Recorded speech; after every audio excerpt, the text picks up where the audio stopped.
नमस्कार. जीवन सुगंध या कार्यक्रमात मी ज्ञानेश्वर बर्वे आपणा सर्वांचं सहर्ष स्वागत करतो. जीवन सुगंध, निरनिराळी फुलं, रंगीत, सुगंधित, प्रत्येकाचा सुगंध वेगळा. मोगऱ्याचा वेगळा, चमेलीचा वेगळा, रातराणीचा वेगळा आणि प्रत्येकाचे गुण पण वेगळे. अशीच व्यक्तिमत्व आहेत. फक्त फुलं नाही आहेत तर ती व्यक्तिमत्व आहेत आणि त्यांनी या व्यक्तिमत्वानी आपलं जीवन असं फुलवलं की त्या फुललेल्या जीवनाचा सुगंध सगळीकडे दरवळला आणि म्हणून या कार्यक्रमाचं नाव जीवन सुगंध. तर आजच्या कार्यक्रमात आपल्याला भेटायला आलेत जळगावचे ब्रह्माकुमार, राजयोगी ब्रह्माकुमार संदीपभाई. तर सर्वप्रथम मी संदीपभाईंचं सहर्ष मनापासून स्वागत करतो. संदीपभाई नमस्कार. ओम शांती. संदीपभाई, आज हा कार्यक्रम जो आहे या आमच्या स्टुडिओत तुम्ही आलात आणि आपण आता काही चर्चा करणार आहे. चर्चापेक्षा आपण गप्पा मारणार आहे. जरूर. आणि या गप्पा मारता मारता मला तुमचं काही व्यक्तिमत्व जे आहे, आपण या कार्यक्रमाच्या आधी जे काही बोललोय त्याच्यातनं मला बऱ्याचशा गोष्टी समजल्या आणि त्याने मी प्रभावित झालो. आणि मला असं वाटतं की हे जीवनातले काही पैलू आहेत ते आपल्या प्रेक्षकांच्या समोर आपण मांडले तर त्याचा फार फायदा. जरूर. तर सर्वप्रथम जसे मी तुमचं स्वागत केलं आणि या कार्यक्रमात येण्यासाठी, तर सर्वप्रथम मला असं जाणून घ्यायची उत्सुकता आहे की दिसायला तर तुम्ही तसे यंग वाटताय, तर वयाच्या कितव्या वर्षी तुम्ही या राजयोगाच्या संपर्कात आलात? जवळपास 18-19 वर्षी वयाच्या, जेव्हा मी कॉलेजमध्ये FI ला होतो त्यावेळेस मी या ब्रह्माकुमारी विद्यालयाच्या संपर्कात आलो. अच्छा, ओके ओके. मग हे कॉलेजमध्ये असताना ब्रह्माकुमारीच्या संपर्कात तर बरेच लोक येतात. हो हो. आणि कॉलेजचं वय आहे, तरुण वय आहे, रंगीबेरंगी फुलं असतात, आकर्षण असतं बाहेरचं आणि त्या वेळेला सगळेजण कॉलेजचं लाईफ एन्जॉय करत असतात. हो. आणि हे कॉलेजचं लाईफ एन्जॉय करता करता आध्यात्मिक क्षेत्रात एखादा माणूस वळतो तेव्हा थोडंसं मनाला प्रत्येकाला आश्चर्य वाटतं, जसं मला पण आश्चर्य वाटलं. हो हो. तर ह्याच्या पाठीमागचं कारण काय? कारण असं आहे की कॉलेजमधल्या जीवनामध्ये जे काही चालू होतं ते चालू असताना सुद्धा एक जो मनाचा कप्पा होता त्याच्यामध्ये आध्यात्मिकतेची आवड होतीच लहानपणापासून. हो. ओके. आणि विशेष म्हणजे राजयोगाच्या शोधात आम्ही होतो दोन्ही मित्र. बर. ते पण त्यावेळेला राजयोग तर तुम्ही ऐकला पण नव्हता? मी विवेकानंदांच्या संपर्कात असल्यामुळे मला राजयोगाबद्दल जाणीव होती. विवेकानंदांचं चरित्र तुम्ही वाचलं? हो. आणि कुठला असा थोडासा मी राजयोग सुद्धा करत होतो त्यांच्यानुसार. ओके. परंतु मला त्याच्यात संतुष्टता नव्हती, म्हणून मी राजयोगाच्या शोधामध्ये होतो आणि तो मला मिळाला. अच्छा, व्हेरी गुड व्हेरी गुड. मग हा जो राजयोगाच्या संपर्कात आला त्याचा साप्ताहिक कोर्स जो आहे तो कुठे गेलात तुम्ही? मी जळगाव सेंटरवरतीच केला. याचा 7 दिवसाचा पाठ्यक्रम आम्ही दोघा मित्रांनी एकत्रच केला. Okay okay. बरं. मग आता 7 दिवसाचा कोर्स झाला. हो. काही मनातले जे प्रश्न होते राजयोगाबद्दलचे? भरपूर प्रश्न होते. अच्छा. आम्ही त्या दिदींना स्वतःहून सोडला अक्षरशः आणि निरनिराळ्या प्रश्नांची त्यांच्यावरती सरबत्ती केली. परंतु त्या दिदींनी शांतपणे आम्ही सर्व प्रश्नांची उत्तरं दिली आणि व्यवस्थित दिली आणि आम्ही फार खुश झालो. अच्छा, okay. Very good very good. मग जे तुम्हाला पटलं मनाला, ज्या काही शंका होत्या त्या सगळ्या शंकांचं निरसन झालं आणि तुम्ही म्हणजे डायरेक्ट डोळे मिटून विश्वास नाही ठेवलात तर परखून घेतलं, ताबून आणि सुलाखून घेतलं, ताबून सुलाखून तुमच्या दृष्टीने. म्हणजे हिऱ्याची जी परख आहे, परख शक्ती जी आहे ती तुम्ही केलीत आणि मग तो स्वीकारलात. आणि मग त्याच्यानंतर कॉलेज पण सुरू होतं? कॉलेजही सुरू होतं आणि सोबत सोबत ज्ञान सुद्धा सुरू होतं. बरं. दोघंही पूर्ण केली आणि माझं BCom पूर्ण झालं आणि त्याच्यानंतर मी CA करत होतो. परंतु ते काही कारणास्तव माझं अपूर्ण राहिलं. अच्छा, CA अपूर्ण राहिलं. मग आता हे राजयोग केंद्र आहे जळगावचं, त्याच्यात तुम्ही राजयोगाचा अभ्यास पण सुरू केलात आणि मग लोकांना पण याचं ज्ञान सुरुवात केली द्यायला? हो. त्याच्यासोबत आम्ही शिकतही होतो आणि जसं जसं आम्हाला समजायला लागलं तसं आम्हाला वाटलं की आपण हे ज्ञान दुसऱ्यांना द्यावं आणि त्यांना सुद्धा या राजयोगाकडे आकर्षित करा. Very good. मग हे जे ज्ञान आहे, ज्ञान सगळे सण सांगतात हे ज्ञान आहे, ज्ञान आहे, ज्ञान आहे. राजयोग आहे, मेडिटेशन आहे. लोकांना बराचसा प्रश्न पडतो की सगळेच जण मेडिटेशन म्हणतात, सगळेच जण योग म्हणतात, राजयोग म्हणतात. तर एक्झॅक्टली मला त्याची डेफिनेशन नको आहे, कारण प्रत्येकाची डेफिनेशन वेगळी आहे. बरोबर. मला हे पाहिजे की तुमचा अनुभव, आधी पण तुम्ही राजयोगाचा अभ्यास करत होतात, बरोबर. ब्रह्माकुमारीच्या संपर्कात आल्यावर पण राजयोगाचा अभ्यास सुरू केलात, त्याच्याबद्दल काही शंका ज्या होत्या त्या तुमच्या निरसन झाल्या. बरोबर. हे सगळं केल्यावर तुमचा स्वतःचा अनुभव राजयोग करताना किंवा मेडिटेशन करताना काय झाला? माझा जीवनातील सगळ्यात पहिला अनुभव राजयोगाचा जो होता, तो जीवनात एक व्यवस्थिती आली. मी त्यावेळेस जेव्हा 3rd इयर फायनल एक्झाम देत होतो बीकॉमची, त्यावेळेस मला असं दिसलं की माझे मार्क्स फारच कमी आहेत. कारण त्यावेळेस FY, SY आणि TY असे तिघं मिळून मार्क एकत्र बरोबर होतो. बरोबर. आणि मला त्यावेळेस जवळजवळ 80 ते 85% पाहिजे होते तिसऱ्या वर्षी. बर. मग मी माझी दिनचर्या संपूर्ण व्यवस्थित केली आणि दिनक्रम ठरवला हम्म. आणि राजयोगाची वेळ सुद्धा ठरवली. त्यामुळे मला त्या प्रयत्नांमध्ये फार सुंदर यश आलं आणि मी त्यावेळेस फर्स्ट क्लासमध्ये पास झालो. अरे वा, व्हेरी गुड. म्हणजे बघा, एखादी गोष्ट, राजयोग हा फक्त मेडिटेशन, तपस्वी लोकांचा, संसार सोडून वनात जाऊन करायचा, जंगलात जाऊन करायचा योग अजिबात नाही. नाही.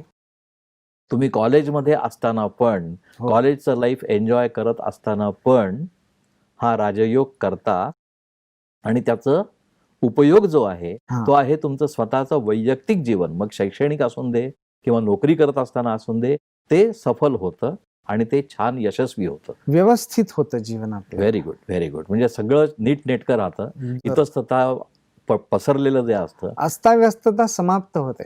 कारण ही अस्ताव्यस्तता, मला वाटतं माणूस व्यस्त असेल किंवा विचाराने ग्रस्त असेल हो. तर तो अस्ताव्यस्त होतो, कारण विचार अस्ताव्यस्त होतात. बरोबर. विचारांना एक जर सही दिशा विचारांपासून मिळाली. सुरुवात होते. बरोबर आहे. विचारांवरच मुळात प्रभाव झाल्यामुळे पूर्ण जीवन व्यवस्थित व्हायला सुरुवात होते. Very good. ही वाटचाल सुरू झाली, हो. बीकॉम झाले आणि मग तुम्ही सेंटरवरच राहायला सुरुवात केली. हो, मी एक निर्णय फार मोठा घेतला, ज्याला घरच्यांचा फार मोठा विरोध होता. बर. परंतु तो विरोध पत्करूनही मी सेंटरवरती समर्पित होण्याचा निर्णय घेतला अच्छा. आणि वयाच्या 20व्या वर्षी मी सेंटरवरती संपूर्णतः समर्पित झालो. व्हेरी गुड, छान. म्हणजे एक लक्ष होतं तुमचं, एक ध्येय होतं. हो. आणि ध्येयनिष्ठ लोक जी असतात ती बाकी कशाचा विचार करत नाहीत.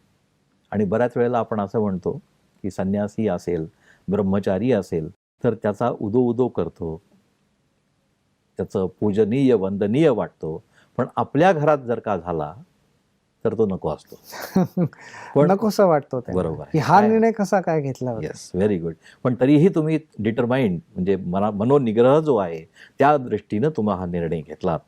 आता मला सांगा की हे जीवन जसं वाटचाल सुरू झाली, वेगवेगळ्या तुमच्या संपर्कात लोक आलेली असतील, मित्र मैत्रिणी असतील, ते त्यांचा दृष्टिकोन 20व्या वर्षी, घरातले तर ठीक आहेत, 20व्या वर्षी कॉलेज कुमार जो आहे तो समर्पित जीवन जगतो, हे जेव्हा त्यांना समजलं तेव्हा त्यांचा दृष्टिकोन त्यावेळेला कसा होता, आणि इतकी वर्ष झाल्यानंतर आज जेव्हा ते तुम्हाला भेटतात तेव्हा तो दृष्टिकोन कसा आहे? आमूलाग्र बदल झाला. कारण त्यांनी सुद्धा त्यावेळी नाकी मुरडले होते. ते म्हटले की तू असं काय केलंस आहे, इतकं चांगलं सुव्यवस्थित जीवन तुझं, तू CA झाला असतात, आज तुझ्या घरामध्ये फार काही सुखसोयी आणलेल्या असतात आणि त्या सगळ्या सोडून तू इथे काय बरं संन्यासी बनला असा. परंतु मी त्यांना सांगितलं की तुम्ही या एकदा, परंतु त्यांनी ते सुरुवातीला ऐकलं नाही. परंतु जसा वेळ गेला आणि जीवनामध्ये बरंच काही परिवर्तन झालं आणि ब्रह्माकुमारींचं ज्ञानाचा फार प्रचार आणि प्रसार झाला, तेव्हा ते मिळाले, तेव्हा त्यांनी सांगितलं की तुझा निर्णय बरोबर आहे. Very good, very good. तर हे त्यावेळेला तुम्हाला जेव्हा ऐकलं तेव्हा असं वाटलं असेल की राजयोगाचा अभ्यास माझा सफल झाला. कारण राजयोगाचा अभ्यास जो आहे तो जसा स्वतःसाठी आहे तसा मी ऐकलंय तो दुसऱ्यासाठी आहे. राजयोगाचा अभ्यास जो स्वतःला आशीर्वाद देण्याचा आहे तसाच तो दुसऱ्याला आशीर्वाद देण्याचा आहे, आणि दुसऱ्यांचे आशीर्वाद प्राप्त पण सुद्धा करवतात. ऑटोमॅटिक ती ब्लेसिंग यायला लागतात. दुआय ज्याला म्हणतात, दुआय असतात. तर अजून मला एक असं म्हणायचंय की आपण बोलताना, चर्चा करताना तुम्ही मला सांगितलं की एक आयुष्याची फेज, प्रत्येकाच्या आयुष्यात चढाव आणि उतार कठीण हे परीक्षा दोन्ही येते. असतात. कठीण परीक्षा असतात आणि मराठीत आपली अशी म्हण आहे की कठीण समय येता कोण कामास येतो. मग तुमच्या कठीण प्रसंगात तो कठीण प्रसंग पण आम्हाला सांगा हो हो. आणि त्या कठीण प्रसंगात तुमच्या कामाला कोण आला ते पण सांगा. वयाच्या 42व्या वर्षी मला कॅन्सर डिटेक्ट झाला.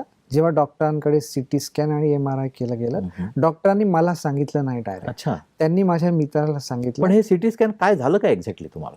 मला त्यावेळेस चक्कर आले होते बर नाश्ता करत असताना हम्म. आणि मी अक्षरशः आडवा झालो होतो. बर आणि त्यावेळेस मला असं वाटलं की बस आता आपल्या आयुष्याचा अंतिम समय आलेला आहे की काय. ओके, आता मला सांगा, त्यावेळेला तुम्हाला असं वाटलं की आयुष्याचा अंतिम समय आला की काय, हम्म. बरोबर आहे? हो. तुकाराम महाराज म्हणतात, आम्ही जातो आमच्या गावा, आमचा राम राम घ्यावा. हे अभंग फक्त आपण म्हणतो, पण जेव्हा मी हा अभंग ऐकतो तेव्हा मला असं वाटतं की तुकाराम महाराज जगद्गुरु त्यांना म्हटलेलं जातं हो. आणि त्यांची मनाची अवस्था किती श्रेष्ठ असेल. आम्ही जातो आमुच्या गावात, त्या गावाला जाताना पण राम राम घ्यायचा आहे. हो.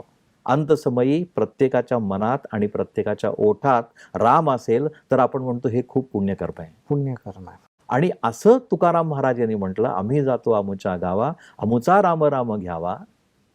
आणि तुम्हाला पण वाटलं की मी आता जातो की काय, त्यावेळेला तुमची मनाची अवस्था कशी होती? बरोबर विचारलंय तुम्ही. त्यावेळेस मला प्रथमतः काही डॉक्टर जे आहेत त्यांची आठवण झाली, परंतु मला लगेच एका सेकंदात आठवलं की नाही, हा जर शेवटचा वेळ असेल तर मला डॉक्टरांना थोडी आठवण करायची, मला त्या परमपिता परमात्म्याला आठवण करायची, ज्याच्या आठवणीत मला हे शरीर सोडायचं आहे. अच्छा, आणि अशी आठवण येताच मी नॉर्मल व्हायला सुरुवात झाली व्हेरी गुड. आणि नॉर्मल झालं. खूप छान. म्हणजे बघा की राजयोगाचा अभ्यास, बऱ्याच लोकांना असं वाटतं की राजयोगाचा अभ्यास करताना ब्रह्माकुमारीच्या आश्रमात किंवा ब्रह्माकुमारी विद्यालयात जितकी लोक जातात ती लोक कधीही रागावणार नाहीत, कधीही चिंता करणार नाहीत असं वाटतं.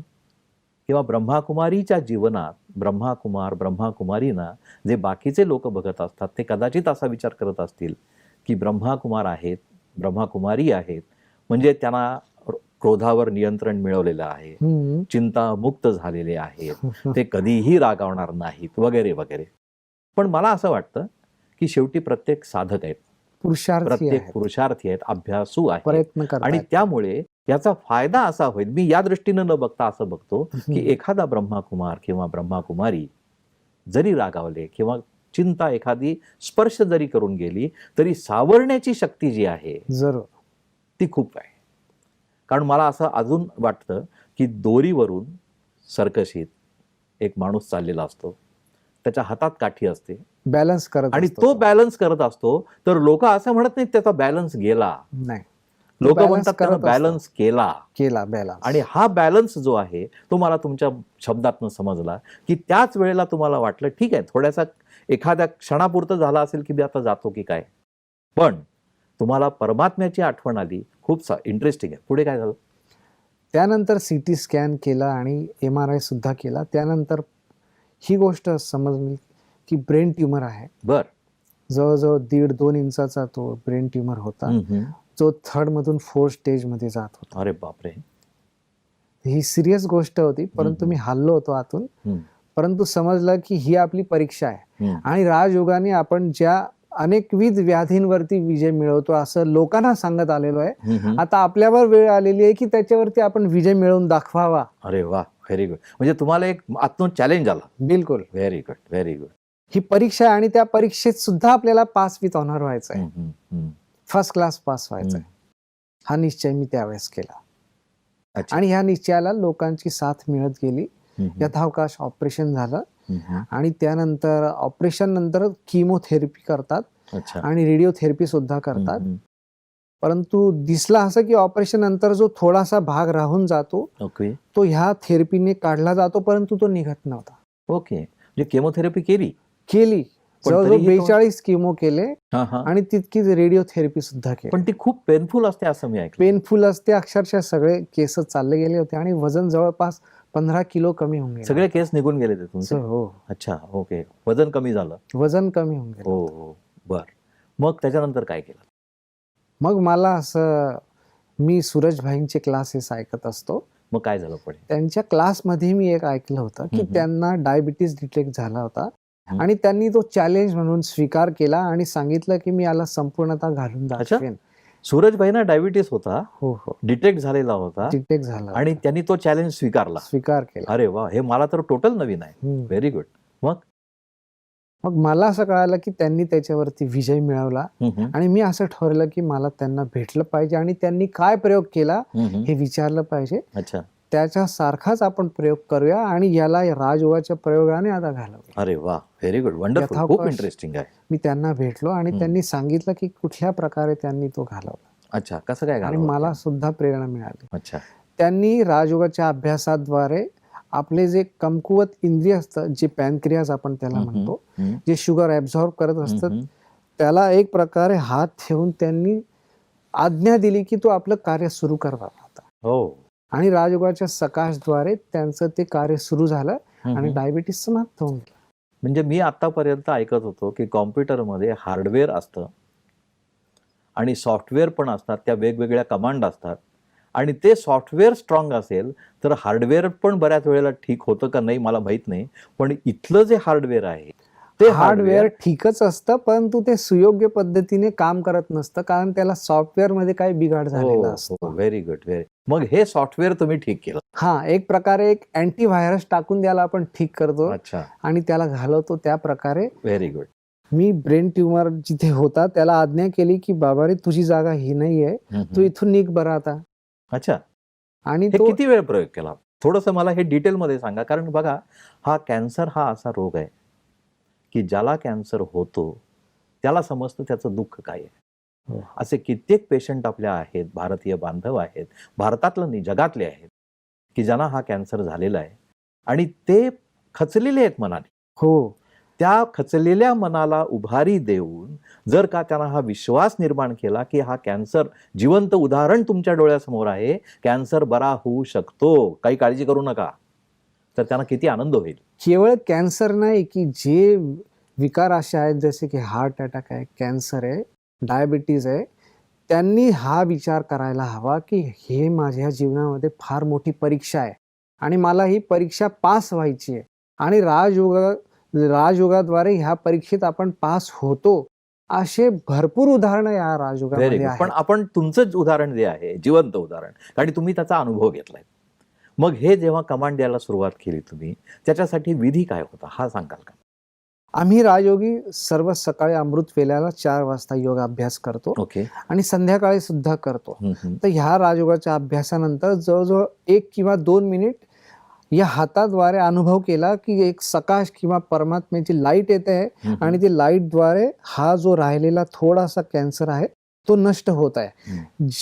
जो लाईट रेडिओथेरपीने काम केलं नाही आणि जे औषधींनी काम केलं नाही ते ह्या परमात्म्या लाईटने काम केलं. अरे वा, व्हेरी गुड. मग त्याचे रिझल्ट जे आहेत हे किती किती महिने केलं तुम्ही? हो, ह्यानंतर जवळपास 1 महिन्यानी, तसं प्रत्येक महिन्याला रेडिओथेरपी नंतर आणि किमोथेरपी नंतर डॉक्टरांकडे जाऊन चेक करायला लागतं की राहिलेला जो 15% पार्ट आहे तो नष्ट झालाय की नाही. आणि नेमकं ह्या 15 दिवसांनी मी डॉक्टरांकडे जेव्हा गेलो आणि तो चेक केला तेव्हा डॉक्टरांनी सुद्धा आश्चर्य केलं की हा गेला कसा काय, अच्छा. हा श्रिंक कसा काय होऊन गेला, चालला गेला अक्षरशः सगळा. म्हणजे मला संदीप भाई असं म्हणायचंय की बऱ्याच वेळेला आपण असं करतो की राजयोगाला बऱ्याचशा वेळेला ब्रह्माकुमारीच्या संपर्कात मी येतो, ब्रह्माकुमारीबद्दल लोकांचे विचार ऐकतो, तेव्हा पूर्वी सुरुवात एक काळ असा होता की लोकांना वाटायचं हे असं काहीतरी होतं, हे मिरॅकल आहे किंवा एक जादू आहे अंधविश्वास आहे, जादू, अंधविश्वास आहे, अशामुळे काहीतरी होऊ शकतं, कारण त्याला सायंटिफिक प्रूफ नव्हतं. बरोबर. पण आता हे जिवंत उदाहरण आहे की जो मेडिकल एक सायन्स आहे. डॉक्टर्स जे आहेत त्यांनी प्रयत्न केले, केमोथेरपी केली आणि जो काही पार्ट होता तो जाळायचा प्रयत्न केला, काढायचा प्रयत्न केला आणि ते निघू शकला नाही. त्याची रेकॉर्ड्स असतील, त्याचे एक्सरे असतील, सिटी हो, स्कॅन रिझल्ट हो. असतील आणि त्याच्यानंतर जेव्हा तुम्ही हा प्रयोग केला राजयोगाचा आणि त्याच्यानंतर जेव्हा त्यांनी सिटी स्कॅन केला आणि तो गायब झाला. हो, आतापर्यंत आपण असं ऐकतो की डिटर्जंटचे ॲडव्हर्टाईज असतात दाग धब्बे जे असतात ते गायब. रगडतात जात नाहीत. आणि एखादी डिटर्जंट अशी अद्भुत काहीतरी मिळते, आता होतो का नाही त्या मला माहित नाही, तो भाग वेगळा, पण एखादी डिटर्जंट अशी अद्भुत मिळते की कितीही पक्का डाग असला स्वच्छ तरी होऊन तो स्वच्छ होऊन जातो. कळतही तसा नाही की ते हा डाग होता की काय. मनावरचा डाग असून दे, शरीरावरचा डाग असून दे, किंवा काही रोग असून दे, राजयोगाचं डिटर्जंट असं आहे आणि ते फुकट आहे. स्वच्छ होऊन जातं इकडे. ते किलो नाही, महाग नाही, ते फुकट आहे, प्रत्येकाला मिळण्यासारखं आहे. फक्त ते घ्यायचं कसं, वापरायचं कसं याचा विधी आहे, तो विधी खूप छान आहे. पण हे प्रेरणादायी जे आहे तुमचं आयुष्य, मग हा डॉक्टरना आश्चर्य वाटलं, डॉक्टरनी कौतुक केलं, मग त्यांना तुम्ही काय सांगितलं? डॉक्टरांची तर अशी धारणा होती की त्यांनी जो किमोथेरपी चालू होती त्याच्याद्वारे हा ठीक झाला. परंतु त्यांना मी सांगितलं की मी अशा अशा विधी वापरल्यात आणि ह्याच्याद्वारे सुद्धा त्याच्यामध्ये फार मोठा लाभ झालेला आहे. तेव्हा डॉक्टरांनी मौन केलं, अर्थात त्यांना ते मान्य झालं. बरोबर आहे. Very good, very good. मग त्याच्यानंतर आता तुमचं जीवन जे आहे, कारण काय आहे, बऱ्याच लोकांना आपले मित्र जे आहेत, प्रेक्षक जे आहेत, त्यांना कॅन्सर न झालेले किंवा झालेले, ज्याला कॅन्सर झालेलं नाही त्याला पण कॅन्सरबद्दल ऐकायला उत्सुकता वाटते, कारण कोणीतरी त्याच्या संपर्कात असतं आणि त्याला त्यांनी मदत केली तर त्याला पण ते छान वाटतं. तर आता हे कॅन्सर तुमचा पूर्णपणे निघून जाऊन किती वर्ष झाली? जवळपास 1.5-2 वर्ष झालेली आहेत. अच्छा. परंतु त्यांचं म्हणणं असं आहे की तुम्ही रेग्युलरली चेकिंग केली पाहिजे, की कदाचित तो दुसरीकडे तर नाही गेला. त्याच्यामुळे एक 5-6 महिन्याच्या अंतराने MRI आणि CT स्कॅन किंवा तत्संबंधित चेकिंग करायला डॉक्टर बोलवत असतात आणि मला जायला लागतं तिथे.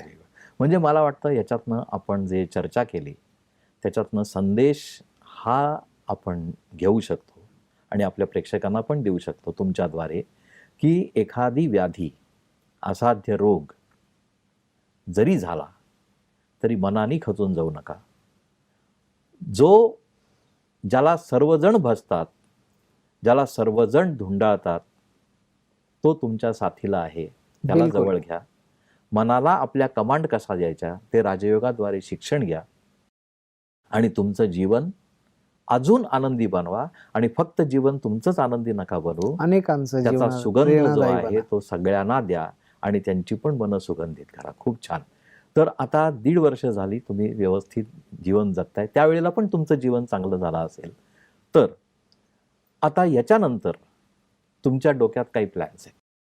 माझ्या मनामध्ये फार प्लॅन्स आहेत की ज्या पेशंटला असे भयंकर आजार झाल्यानंतर खचायला होतं आणि ते आयुष्यात मृत्यूच्या अगोदरच मृत पावतात, त्यांना मी नवसंजीवनी देऊ इच्छितो आणि हा संदेश देऊ इच्छितो की राजयोगाद्वारे तुम्ही अशा कुठल्याही प्रकारच्या आजारांवरती संपूर्णतः मात करू शकतात आणि विजय बनवू शकतात आणि सगळ्यांसमोर एक आदर्श जीवन आपलं प्रस्तुत करू शकतात. Very good. संदीप भाई, तुम्ही आमच्या स्टुडिओत आलात, आमच्याशी चर्चा केलीत आणि आपलं जीवन जे आहे ते प्रेरणादायी कसं बनवायचं याचा पण संदेश आमच्या प्रेक्षकांना दिलात, त्याबद्दल तुमचे खूप खूप धन्यवाद. ओम शांती. संदीप भाईंना आपण भेटलो. एखादा कॅन्सरचा पेशंट, एखादा जीवन जे आहे ते उतार चढाव आहेत, खाच खळगे आहेत, त्यांनी वाटचाल करायची. जीवनात संकटही येणारच, पण त्या संकटाने खचून न जाता त्याच्यावर दुर्दम्यरित्या आत्मविश्वासाने मात करणं हे खरं जीवन.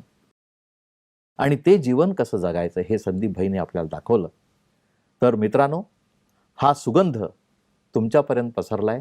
फक्त तो सुगंध मनाला प्रफुल्लित करत नाही तर मनाला मजबूत बनवतो, असा माझा विश्वास आहे. नमस्कार.